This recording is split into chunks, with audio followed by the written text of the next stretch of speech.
Hey everyone, Coach Rachel here, and I'm going to wait just a second to see if anybody pops on.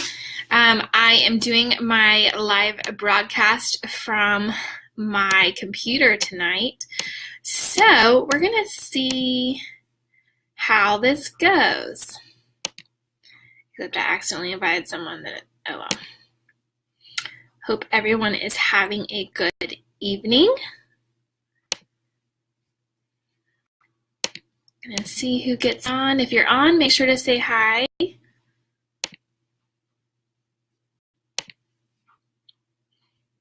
All right, we're gonna get started in just a second.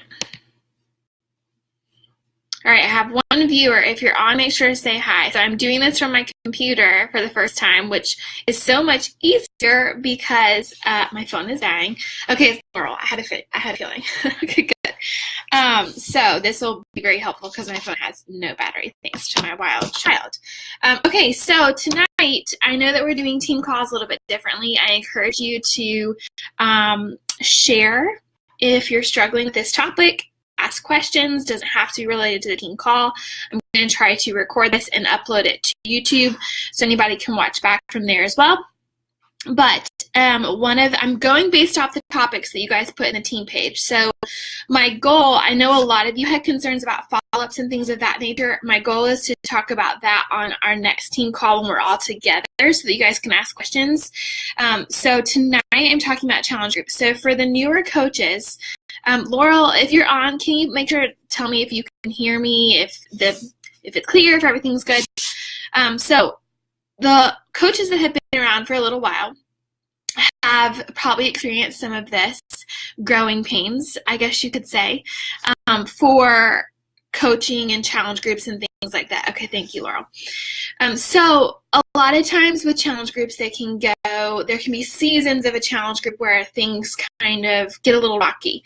And as a coach, it can be very discouraging because you're really trying hard to love on these people and help them to success, but sometimes they go MIA on you, sometimes they skip out on the challenge group, they don't answer the daily posts, things like that. So I'm going to kind of share with you a couple of reasons that I've seen for my personal business in the past, and then also other coaches' businesses, why people struggle. Hey, Elena, in this particular area, and I want you to know I'm not saying that you're doing this. So these are just outside observations and things that I have taken from my own trial and error in the last year and a half, and hopefully you can glean some helpful tips from that, and then kind of how to combat that. So how do we turn it around and switch this to a productive challenge group and one that has high engagement and that people are super part of and excited about?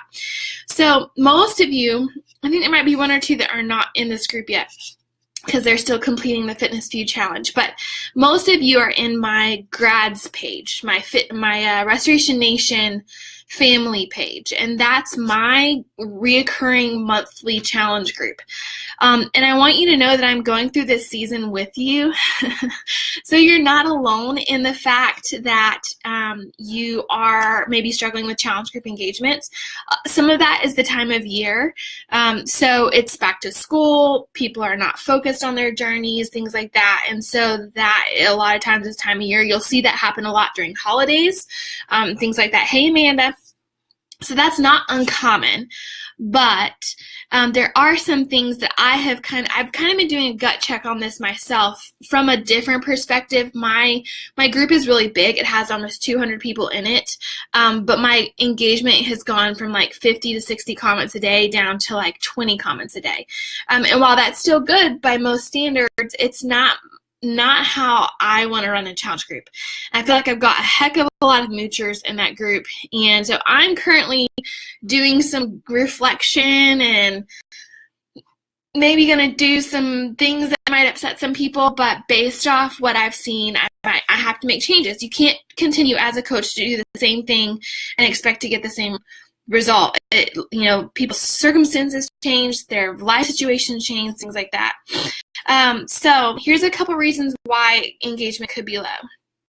And this is the number one reason that I find from my experience and in the experience of my coaches. So the number one reason is your personal journey is not on track. When we struggle as coaches in our fitness and in our health, and when our mind is not present with our personal health and fitness goals, you will see a direct reflection of that with your challengers. Your challengers will begin to struggle. Your clients will begin to struggle because they are looking to you to show them that they can do this. They need hope from you. They need inspiration from you. They need to know that, you know what, Amanda's got this. She's got a lot going on in her plate, but you know what? She still makes time for her workouts every single day. She's got this crazy busy schedule, but she meal preps every Sunday. And so they need to be able to look to us as coaches and see that they can do that. So when we're struggling, that doesn't mean we need to be perfect. Doesn't mean that we need to lose 10 pounds a month. It means that we as coaches need to be present in our journey. And there are going to be seasons where that's going to be really hard. And there are going to be seasons where you're going to have a conversation with yourself and realize, you know what, the past month I've really struggled. And hey, Janine, the past month I've really struggled and I have not been present in my journey. I'm like half butting my workouts and I'm half butting my nutrition and my results are half but, and that's just how it is. And so when that happens, your group loses steam because they're not seeing you as the figure that they signed up with. Now, I don't want that to put some crazy amount of pressure on you, but part of the perks of being a coach is to have that high level of accountability, which is one of probably the reasons that you decided to coach. And so that they're looking to you for proof that they can get through it too. So one of the biggest things that I see is that your journey is not on track and your groups will suffer. In the seasons that I have had the hardest time with my groups, I can look back and say I was not committed to a program, I was not following a calendar, I was not doing the nutrition, and my groups felt that and they struggled too. So that's one reason. Two, I don't think anybody in our team does this. So just FYI, I don't think it's us. But I have had coaches in the past who are very inconsistent with their posting within the group. What I mean by that is y'all know how super anal I am about your posts. Your daily assignment has to go up by a certain time every single morning. You know that if you run a group with me and other coaches, you know that that's one of my rules is you have to have the post up by 5 a.m., 6 a.m. And my reasoning behind that is because they need to know that you're going to show up every single day in your group. So if your posts aren't scheduled, Facebook now allows you to schedule them within Facebook. So you don't have to purchase an outside post schedule. You can do it directly in Facebook now. So there's legit no excuse for not having your post scheduled out. So I had a coach one time who she would wait until 11 o'clock to post the daily assignment. And then one day she'd skip. And then 2 days later, she'd be back at it and all over the place. And her group flopped with a fierceness. And her challengers didn't feel like she was taking it seriously because she wasn't. So I don't think anybody in our team is doing that. But for anybody who watches this recording back, that's another reason why groups suffer is because they feel like the coach isn't consistent. And you got to think back when someone signs up with you, why do they sign up? They sign up because you promised them that you were going to be there to support them. You promised them that you were going to hold their hand during the process. You promised them that you were going to help them get results. And so as a coach, if you don't do those things by being consistent in your challenge group, then it's going to be harsh. You're a liar. You deceived them. And so they're not going to continue after the 30-day mark. They're not going to want to stay on Shakeology. They're not going to want to invest because they didn't feel like you delivered that to them when you promised that you would, if that makes sense. Okay, so your journey isn't on track, you're inconsistent. No behind-the-scenes check-ins can be another reason why low engagement. I know that for me. So I had this gut check here this past week. And just to kind of give you guys some background as a team, I know that we have split off from Commit Crew, and that's been a great thing for us. We're on our own 2 feet, which is wonderful. It's a lot of pressure as a leader, but I'm excited about that change for us as a team. With that being said, I realized that I kind of mentally checked out a little bit the last 2 weeks. I had such a heavy push in August, and my body being pregnant really kind of just broke down. And I used that not as an excuse, but I had to take some time for me and to heal and to focus on my health and to really get myself back on track, because I felt like I was pouring from an empty cup. Now, with that being said, the last 2 weeks, having not done some of those daily activities that I'm used to doing every single day, I am seeing that drop in my challenge groups, and I am seeing that drop in my customers, and I am seeing the consequences of that. Is that a big deal? I'll pick back up. I've created a game plan and I'm moving forward. No, it's not a big deal.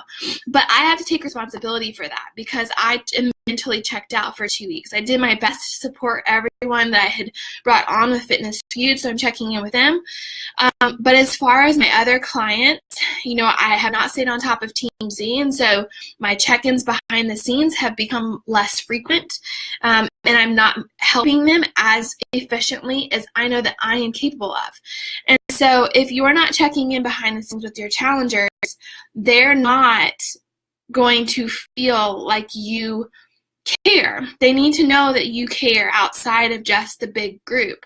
And that's part of who we are as Restoration Nation. We deliver a quality service to our clients. We deliver a quality support to our clients because we truly want them to succeed, because their heart is in the right place. Now, not a lot of coaches do that. That's not the norm in the network. You sign them up, you plug them into the group. If they don't plug in, oh well, it's not your fault. But at the end of the day, if you promise them you'd support them, behind the scenes check-ins come with that. And I checked in with people that have not commented in the group for 6 months, but they'll still return my messages and give me an update. And it's not necessarily a good update, but they still know that I care. And that means something. So behind the scenes check-ins, if your life has been so crazy that you've not been checking in with them behind the scenes like mine has been the last 2 weeks with my health, I've continued to check in with my challenge groups daily, but I'm not necessarily behind the scenes messaging like I was prior to the 2 weeks. Now I'll have to play some catch up and make sure that I kind of revamp everything, but that can play a part in it.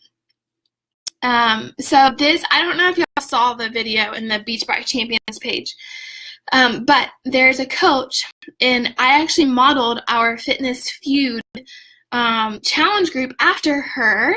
So it was neat to see her pop up about this topic in the Beachbody Champions page. Her name is Kelsey Smith, and I look up to her a lot. I'm shocked that she keeps up with this new group theme every single month.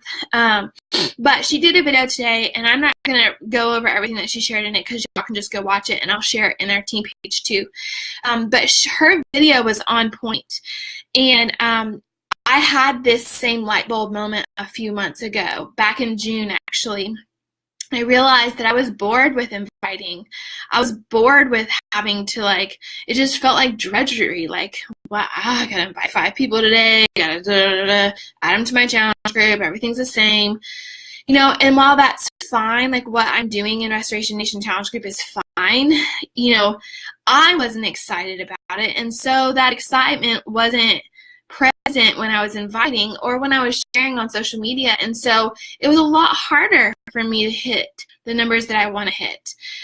And so with Kelsey, she does themed challenge groups every single month. I love this idea. It's why I chose to do Fitness Feud for our team. And as you can see, even though not everybody necessarily signed someone up, it created a lot of buzz around our team. And for a lot of us who did sign people up, they have loved this fun spin on on a challenge group. They have loved it. It's been wonderful.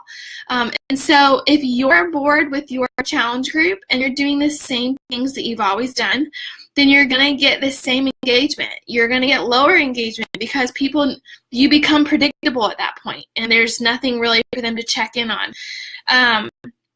So if you're bored with your challenge group, I challenge you to consider scrapping it.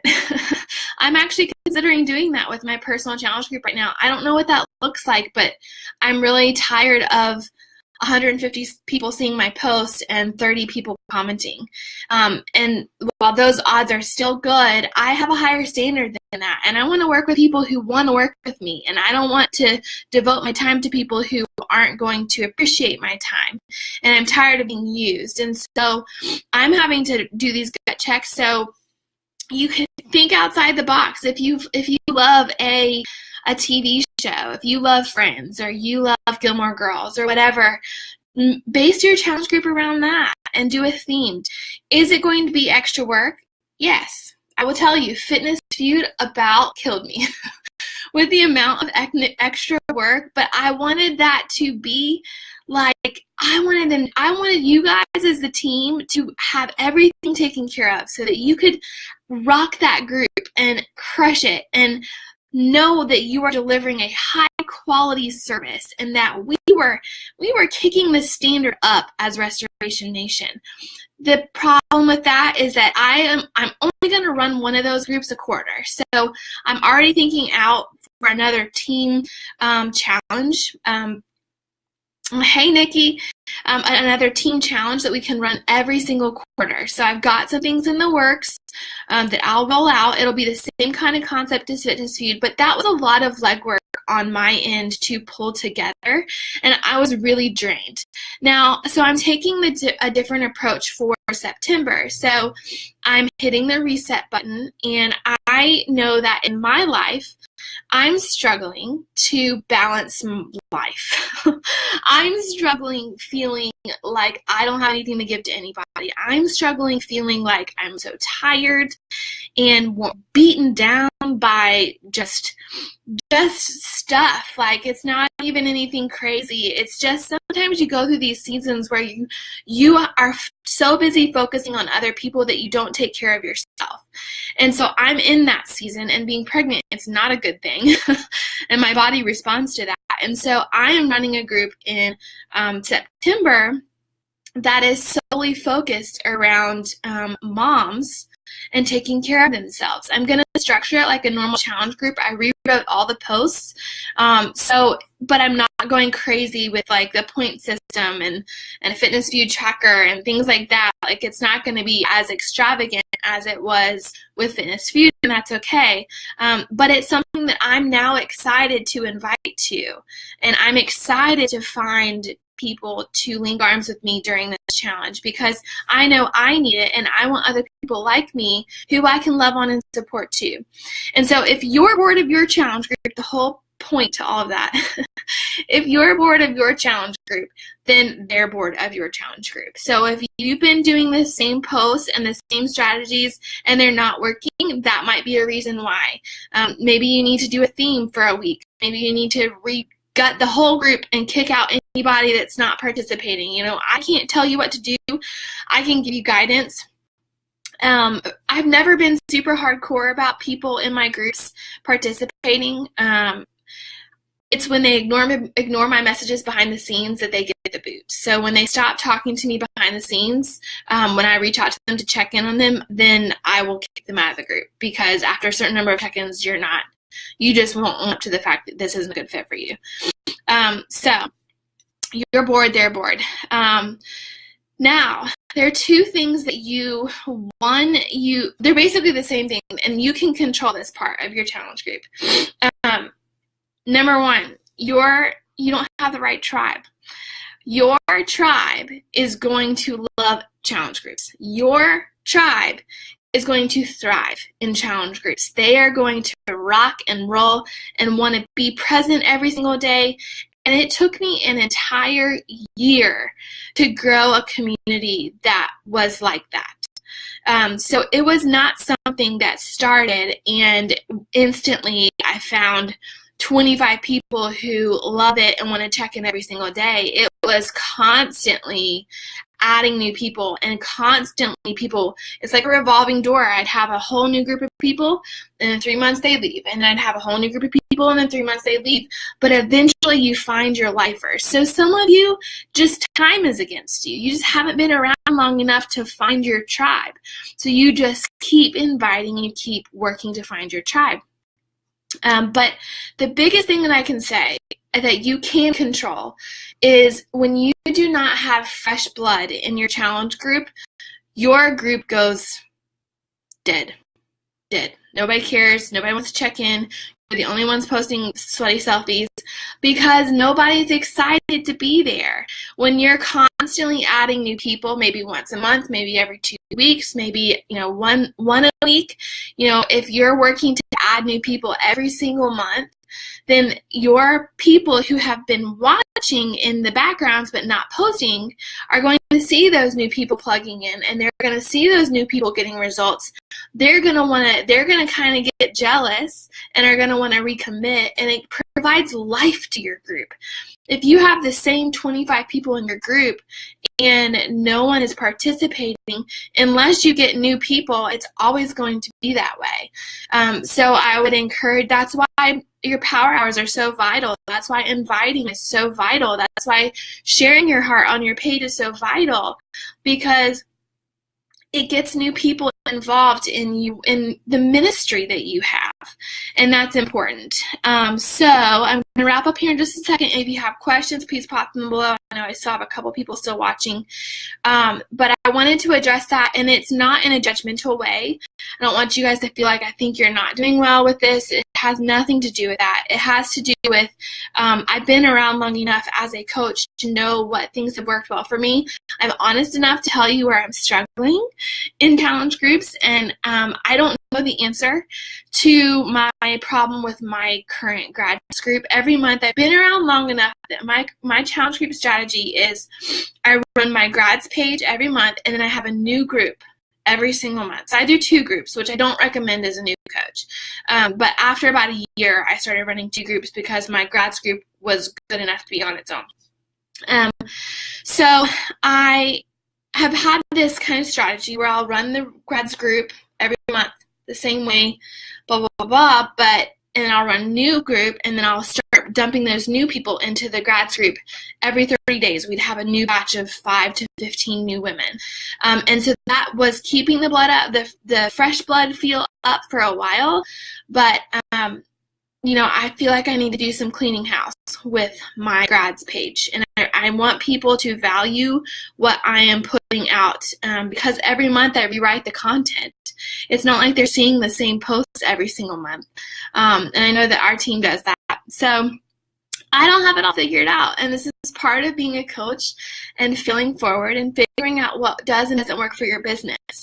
So themed groups might not work for you, but until you try them, you don't know. You might really do well in the Challenge Tracker app. Until you try it, you don't know. And a lot of people are concerned about if you don't have very many clients running your own challenge group. If you focus on giving them the VIP experience, it doesn't matter how many people that you have in a group. If you show up every single day and you love on them every single day and you ask them to plug in every single day, then it doesn't matter if you have 2 or 200, because you're still changing someone's life. So I don't want you to put the number of people on the group as too high a priority. So it doesn't seem like anybody posted any comments. If you have comments, questions, concerns, leave them on this video and I will respond at the end. But that wraps up our team call for the night, and I think we're good to go. So love y'all. I hope this is helpful. Would love for you to put your feedback in the comments below and we can chat. Thanks.